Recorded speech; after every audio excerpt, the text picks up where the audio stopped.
ಮೊದಲಿಗೆ ಅಜಿತ್ ಭೂಮಿ ನೆನಪಲ್ಲಿ ಬಂದು, ಯಾವುದೇ ಕಾರಣಕ್ಕೂ ಈ ಸೀರೆ ಉಟ್ಕೋಬೇಡ, ಇದರಲ್ಲಿ ನೀನು ತುಂಬಾ ಕೆಟ್ಟದಾಗಿ ಕಾಣಿಸ್ತೀಯ. ಆಮೇಲೆ ಇನ್ನೊಂದು ವಿಷಯ, ಆ ಕತೆ ತಿಮ್ಮಿ ಹೇರ್ ಸ್ಟೈಲ್ ಮಾಡ್ಕೋಬೇಡ. ಆಗ ನಚ್ಚಿ, ಅತ್ತೆಗೆ ಬಂದೆ ಮೈದು. ಅತ್ತೆ ತರಕಾರಿ ಸೂಪ್ ಕೇಳಿದ್ರಲ್ಲ, ತರಕಾರಿ ಸೂಪ್ ಇದೆ. ಹಾಗೆ ಮಾವ ಮತ್ತೆ ಅಪ್ಪು ಅವರಿಗೆ ಊಟ ರೆಡಿ ಮಾಡಿದೀನಿ, ಇದು ತಗೊಂಡು ಹೋಗಿ ಅವರಿಗೆ ಕೊಟ್ಬಿಡು. ಅತ್ತಿಗೆ, ನಿಮ್ಮನ್ನ ಒಂದು ಮಾತು ಕೇಳ. ಏನ್ ಮೈದು? ನಿಮ್ಮದು ಬ್ರೋದು ಮಧ್ಯೆ ಅದೇನ್ ಇಶ್ಯೂಸ್ ನಾನು ಕೇಳಲ್ಲ. ನನಗೆ ಗೊತ್ತು ನೀವೇ ಯಾವತ್ತಾದ್ರೂ ಒಂದು ದಿವಸ ನನಗೆ ಹೇಳ್ತೀರಾ ಅಂತ. ಬಟ್ ಅಟ್ಲೀಸ್ಟ್ ಸ್ವಲ್ಪ ಸ್ಮೈಲಿಂಗ್ ಆಗಿ ಇರಿ. ಅತ್ತಿಗೆ, ಯಾರೋ ಗುರುತು ಪರಿಚಯ ಇಲ್ಲದೆ ಇರೋರ ಜೊತೆ ನಾನು ಮಾತಾಡ್ತಾ ಇದ್ದೀನಿ ಅನಿಸ್ತಾ ಇದೆ. ಅತ್ತಿಗೆ, ಪ್ಲೀಸ್ ಅತ್ತಿಗೆ, ಸ್ವಲ್ಪವೇ ಸ್ವಲ್ಪ ಸ್ಮೈಲ್. ಭೂಮಿ ಸ್ಮೈಲ್ ಮಾಡ್ತಾರೆ.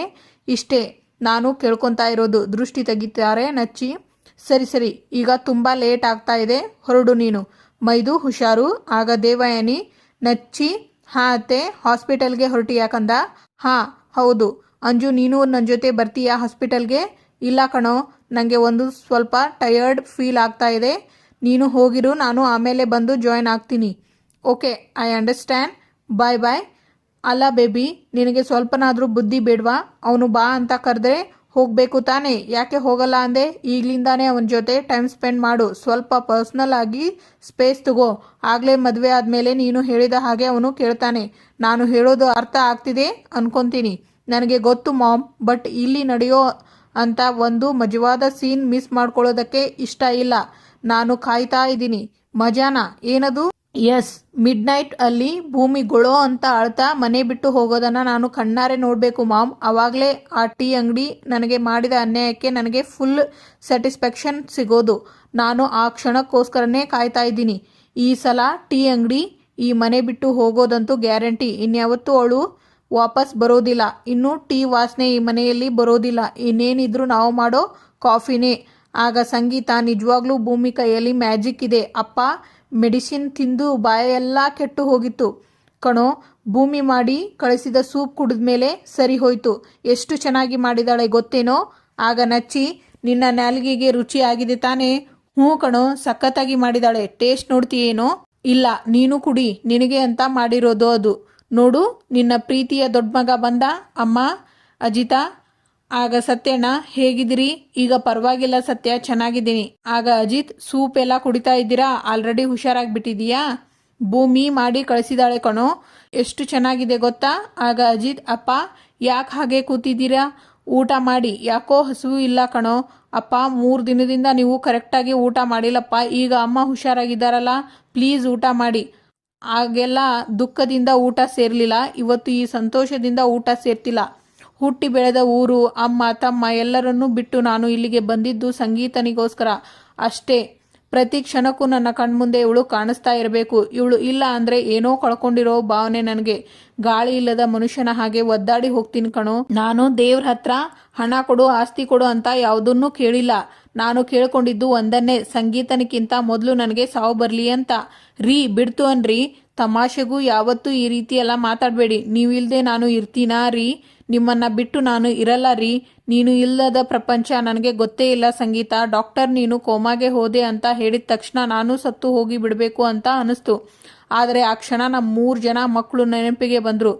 ಒಂದು ಕಡೆ ಅಮ್ಮನ್ನ ಕಳ್ಕೊಂಡು, ಇನ್ನೊಂದು ಕಡೆ ಅಪ್ಪನ್ನ ಕಳ್ಕೊಂಡು ಹೇಗೆ ಬದುಕ್ತಾರೆ ಅಂತ ಮನಸ್ಸು ಗಟ್ಟಿ ಮಾಡಿಕೊಂಡೆ. ರೀ, ನೀವು ಹೀಗೆಲ್ಲ ಮಾತಾಡಿದರೆ ನನಗೆ ಭಯ ಆಗುತ್ತೆ ರೀ.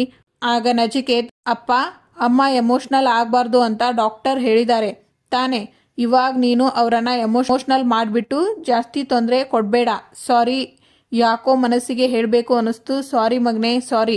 ಆಗ ಸಂಗೀತ, ನಾನು ಬದುಕಿರೋವರೆಗೂ ನೀವು ಯಾವತ್ತೂ ಈ ರೀತಿ ಮಾತಾಡಬಾರ್ದು. ಹಾಗಂತ ನನ್ನ ಮೇಲೆ ಆನೆ ಮಾಡಿ. ಸರಿ, ಆದರೆ ಒಂದು ಕಂಡೀಷನ್. ಏನ್ರಿ ಅದು? ಮದುವೆಯಾಗಿ ನಮಗೆ 3 ಮಕ್ಕಳಾದರೂ, ಅವರು ದೊಡ್ಡವರಾದರೂ, ನಾವಿಬ್ಬರೂ ಸಾವಿನ ಸಮೀಪಕ್ಕೆ ಹೋಗಿ ಬಂದ್ವಿ. ಇನ್ಮುಂದೆ ಎಲ್ಲಾನು ಮರೆತು ನಾವಿಬ್ಬರೂ ಹೊಸದಾಗಿ ಜೀವನ ಶುರು ಮಾಡೋಣ. ನಿನಗೆ 25, ನನಗೆ 30. ಅಜಿತಾ, ಅಪ್ಪು, ನಚ್ಚಿ, ನಿಮಗೇನು ಅಭ್ಯಂತರ ಇಲ್ಲ ಅಲ್ವಾ? ಆಗ ಅಜಿತ್, ನಮ್ದೇನಿದೆ ಅಮ್ಮ, ನೀವು ಮುಂದುವರಿಸಿ. ರೀ, ಇದನ್ನು ನನ್ನ ಕೊರಳಿಗೆ ಯಾಕ್ರಿ ಹಾಕಿದ್ರಿ? ಸಂಗೀತ, ನಮ್ಮ ಮದುವೆ ಟೈಮಲ್ಲಿ ಅಮ್ಮ ಇದನ್ನು ನನಗೆ ಕಾಣಿಕೆಯಾಗಿ ಕೊಟ್ಟಿದ್ರು. ಅವರ ನೆನಪಿಗೆ ನಾನು ಇದನ್ನು ತೆಗಿತಾನೇ ಇರಲಿಲ್ಲ. ಇನ್ಮೇಲೆ ಇದು ನಿನ್ನ ಕೊರಳಲ್ಲೇ ಇರುತ್ತೆ. ನೀನು ವಾಪಸ್ ಬಂದಿದ್ದಕ್ಕೆ ಇದು ನಿನಗೆ ಕಾಣಿಕೆ. ಇಷ್ಟು ವರ್ಷ ನೀವು ಹೇಗೆ ಜೋಪಾನ ಮಾಡಿದ್ರೋ ನಾನು ಹಾಗೆ ಜೋಪಾನವಾಗಿ ಇಟ್ಕೋತೀನಿ ರೀ. ಅದು ಸರಿ, ನನಗೆ ಹುಷಾರಿಲ್ಲದೆ ಇರೋ ವಿಷಯನ ಅತ್ತೆಗೆ ಹೇಳಿದ್ರಾ? ಆಗ ಅಪೇಕ್ಷಾ ಹೇಳಿದ್ರೆ ಅಷ್ಟೇ ಹಾಸ್ಪಿಟಲ್ ಕತೆನೇ ಮುಗಿಸಿಬಿಡ್ತಿದ್ರು. ಆಗ ನಚ್ಚಿ, ಯಾವ ಸಿಮೆ ಡಾಕ್ಟ್ರಯ್ಯ ನೀವು, ನನ್ನ ಸೊಸೆ ಇನ್ನೂ ಹೇಳ್ತಾನೇ ಇಲ್ಲ. ಆಗ ಅಜಿತ್, ಅಯ್ಯೋ ನೀವೆಲ್ಲ ನಿಜಕ್ಕೂ ಡಾಕ್ಟ್ರೇನೋ ಅಂತ ಬಾಯಿಗೆ ಬಂದ ಹಾಗೆ ಬೈತಾ ಇದ್ರು. ಆಗ ಸತ್ಯಣ್ಣ, ಇಲ್ಲ ದನ ಕಾಯೋಕೆ ಹೋಗಿ ಅಂತ ಬೆಂಡೆತ್ ಬಿಟ್ಟಿರೋರು. ಆಗ ನಚ್ಚಿ, ನೀವು ಊಟ ಮಾಡಿ ಮುಗಿಸಿ ಮನೆಗೆ ಹೋಗಿ ಒಂದು ಸ್ವಲ್ಪ ಹೊತ್ತು ರೆಸ್ಟ್ ಮಾಡಿ, ಮೊದಲೇ ಬ್ಯಾಕ್ ಪೇನ್ ಇದೆ ನಿಮಗೆ. ನಚ್ಚಿ, ನನಗೆ ಯಾವ ನೋವು ಇಲ್ಲ ರೀ, ತಮಾಷೆ ಮಾಡಬೇಡಿ. ನಾವೇನೋ ಬಾಯಿ ಮಾತಲ್ಲಿ 25 ವರ್ಷ 30 ವರ್ಷ ಅಂದ್ರೂ ನಮ್ಮ ದೇಹದಲ್ಲಿರೋ ಮೂಳೆ ಆ ವಯಸ್ಸನ್ನ ಒಪ್ಕೋಬೇಕು ಅಲ್ವಾ. ನೋಡಿ, ನಚ್ಚಿ ಹೇಳಿದ ಹಾಗೆ ಸುಮ್ಮನೆ ಮನೆಗೆ ಹೋಗಿ ರೆಸ್ಟ್ ಮಾಡಿ, ಜೊತೆಗೆ ಅಪ್ಪುನು ಕರ್ಕೊಂಡು ಹೋಗಿ, ಪಾಪ ಅವಳು ಫ್ರೆಶ್ ಅಪ್ ಆಗ್ಲಿ. ಸರಿ. ಅಬ್ಬಬ್ಬಾ, ಈ ಡಾಕ್ಟರ್ ಹೇಳಿದ್ದಕ್ಕೆ ಬೆಲೆನೇ ಇಲ್ಲ. ಶಂಕದಿಂದ ಬಂದ್ರೇನೆ ಮಾತ್ರ ತೀರ್ಥ ಅಲ್ವಾ ನಿಮಗೆ. ಒಬ್ಬರಿಗೊಬ್ಬರು ಊಟ ತಿನ್ನಿಸ್ತಾರೆ ಸಂಗೀತ ಹಾಗೂ ರಾಮ್. ಆಗ ಅಜ್ಜಿ, ಅಪ್ಪು ಸಂಗೀತ ಹೇಗಿದ್ದಾಳಮ್ಮ ಈಗ? ಅಯ್ಯೋ ಅದೇನ್ ಮಗಳು ಅಂತ ಹೆತ್ತಿದೀಯ ಅಜ್ಜಿ, ಮನೆಗೆ ಹೋಗ್ಬೇಕು ಅಂತ ಕಿರ್ಚಾಡ್ತಿದ್ದಾಳೆ ಅಮ್ಮ. ಡಾಕ್ಟರ್ ಅಂತೂ ಹೆದರ್ಕೊಂಡು ಟೆಸ್ಟ್ ಮಾಡೋದೇ ಬಿಟ್ಬಿಟ್ಟಿದ್ದಾರೆ. ಅಜ್ಜಿ, ಅಮ್ಮ ಆರಾಮಾಗಿ ಇದ್ದಾಳೆ, ಪರವಾಗಿಲ್ಲ.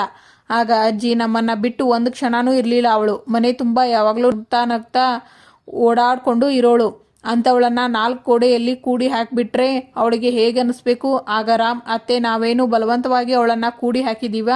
ಅವಳ ಆರೋಗ್ಯ ಹಾಳಾಯಿತು, ಹೋಗಿ ಆಸ್ಪತ್ರೆಗೆ ಸೇರಿಸಿದ್ದೀವಿ ಅಷ್ಟೇ ತಾನೇ. ಆಗ ದೇವಯಾನಿ, ಬಿಡಿ ರಾಮಣ್ಣ, ಇನ್ನೊಂದೆರಡು ದಿವಸದಲ್ಲಿ ಸಂಗೀತ ಸುಧಾರಿಸ್ಕೊಂಡು ಮನೆಗೆ ಬರ್ತಾಳಲ್ಲ.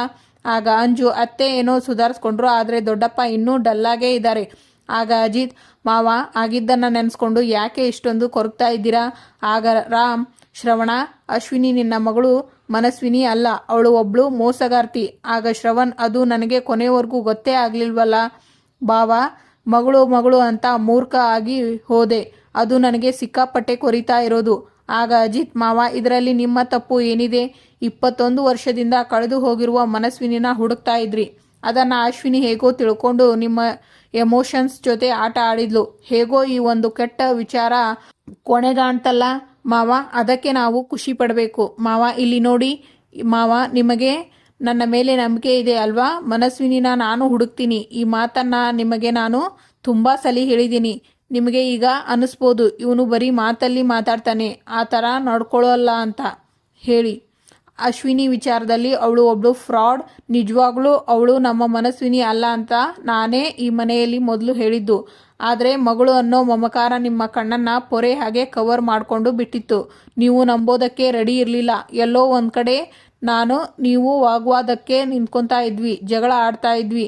ಅದರಿಂದ ಮನೆಯವರ ನೆಮ್ಮದಿಯೆಲ್ಲ ಹಾಳಾಗ್ತಾ ಇತ್ತು. ಇದು ಒಂದೇ ಒಂದು ಕಾರಣಕ್ಕೆ ಅಶ್ವಿನಿ ನಿಜವಾದ ಮನಸ್ವಿನಿ ಅಲ್ಲ ಅಂತ ಪ್ರೂವ್ ಮಾಡೋದಕ್ಕೆ ನಾನು ಹೋಗಿರಲಿಲ್ಲ. ನಮ್ಮ ಮಾವ ಅಟ್ಲೀಸ್ಟ್ ಎಲ್ಲೋ ಟೆಂಪ್ರರಿ ಆಗಿ ಆದರೂ ಖುಷಿಯಾಗಿ ಇದ್ದಾರೆ, ತನ್ನ ಮಗಳು ಸಿಕ್ಕಿದ್ಲು ಅಂತ ಅದನ್ನು ಅಲ್ಲಿಗೆ ಬಿಟ್ಟಿದ್ದೆ. ಆದರೆ ಅವಳು ನಮ್ಮ ಮನಸ್ವಿನಿ ಅಲ್ಲ ಅಂತ ಸಾಕ್ಷಿ ಸಮೇತ ಪ್ರೂವ್ ಮಾಡಬೇಕು ಅನ್ನೋದೇ ನನ್ನ ಮೇನ್ ಅಜೆಂಡಾ ಆಗಿತ್ತು. ಈಗ ಸಾಕ್ಷಿ ಸಮೇತ ಅವಳು ನಮ್ಮ ಮನಸ್ವಿನಿ ಅಲ್ಲ ಅಂತ ಪ್ರೂವ್ ಮಾಡಿ ಆಗಿದೆ. ಈಗಲಾದರೂ ನಂಬಿ ಮಾವ, ನಮ್ಮ ನಿಜವಾದ ಮನಸ್ವಿನಿ ಎಲ್ಲೇ ಇತ್ತು ಅಂತ ಹೇಳಿದ್ರು ಅವಳನ್ನು ಹುಡುಕಿ ನಿಮ್ಮ ಕಣ್ಮುಂದೆ ನಿಲ್ಲಿಸೋ ಜವಾಬ್ದಾರಿ ಈ ನಿಮ್ಮ ಅಳಿಯಂದು. ಆಗ ಶ್ರವಣ್ ಅಜಿತ್ ಕೈ ಬಿಡಿಸ್ಕೊಂಡು ಅಲ್ಲಿಂದ ಹೋಗ್ತಾರೆ. ಆಗ ಅಜ್ಜಿ, ನಿನ್ನೆಯಿಂದ ನಾವು ಸಮಾಧಾನ ಮಾಡ್ತಾನೇ ಇದ್ದೀವಿ, ಅವನಂತೂ ಅಶ್ವಿನಿ ಪ್ರಭಾವದಿಂದ ಹೊರಗಡೆನೇ ಬರ್ತಾ ಇಲ್ಲ. ಆಗ ಪಲ್ಲವಿ, ಯಾಮರ್ಸೋರ್ಗಿಂತ ಯಾಮಾರೋರ್ಗೆ ಅಲ್ವಾ ಅಮ್ಮ ತುಂಬ ನೋವಾಗೋದು. ಆಗ ಅಪೇಕ್ಷಾ, ಹೇಗಾದರೂ ಮಾಡಿ ಮಾವನ ಮುಖದಲ್ಲಿ ನಗು ತರಿಸ್ಬೇಕಲ್ಲ. ಆಗ ಸತ್ಯಣ್ಣ, ಚಿಂತೆ ಬೇಡ, ಅದಕ್ಕೆ ನನ್ನ ಹತ್ರ ಒಂದು ಐಡಿಯಾ ಇದೆ.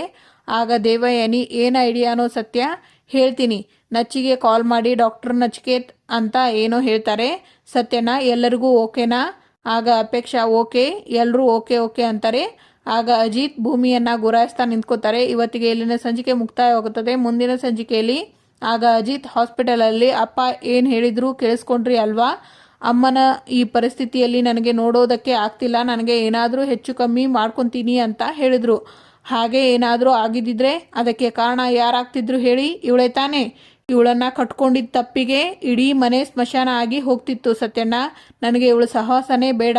ಅಮ್ಮನ ಕೈಗೆ ಕಾಂಟ್ರಾಕ್ಟ್ ಪೇಪರ್ಸ್ ಕೊಟ್ಟಿದ್ದು ಅಶ್ವಿನಿ ವಿಲನ್, ಆದರೆ ಅಶ್ವಿನಿ ಕೈಗೆ ಈ ಭೂಮಿ ಕಾಂಟ್ರಾಕ್ಟ್ ಪೇಪರ್ ಕೊಟ್ಟಿದ್ದು ನನಗೆ ಇವಳು ವಿಲನ್ನೇ.